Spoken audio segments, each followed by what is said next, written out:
నమస్తే అండి అందరికీ. నా పేరు కాళేశ. ఆమె wellness coach and fitness trainer. ఈరోజు 5 నిమిషాలు మీరు కేటాయించగలిగితే రేపటి రోజున హెల్దీగా ఉండడానికి సపోర్ట్ అవుతుంది. అవి ఏంటనుకుంటున్నారా? చూద్దాం రండి. మీరు తిన్న తర్వాత 5 నిమిషాలు నడక ద్వారా మీరు వాకింగ్ చేయగలిగితే మీరు హెల్దీగా ఉండడానికి సపోర్ట్ అవుతుంది. బిజీగా ఉన్నప్పుడు తప్పనిసరిగా ఒక 5 నిమిషాలు కేటాయించి మీ బాడీని హైడ్రేషన్గా ఉంచడానికి ట్రై చేయండి. అంటే మంచినీళ్ళు తాగడానికి ప్రయత్నం చేయండి.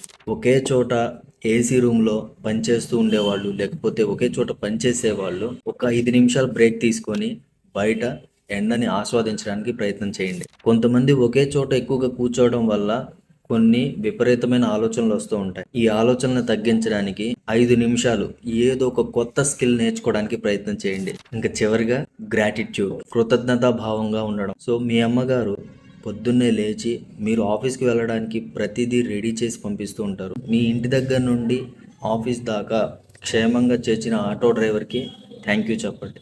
థ్యాంక్స్ చెప్పడం నేర్చుకోండి. అలా చెప్పగలిగితే మీకు తెలియకుండానే కొన్ని హార్మోన్స్, హ్యాపీ హార్మోన్స్ మీకు రిలీజ్ అవ్వడం జరుగుతుంది.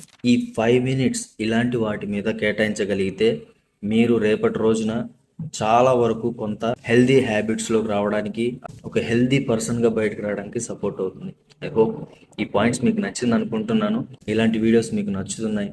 ఈ వీడియోస్ ఇంకా కావాలి అనుకుంటే మన ఛానల్ని ఫాలో అవ్వడం మాత్రం మర్చిపోవద్దు. Thank you so much. జై హింద్.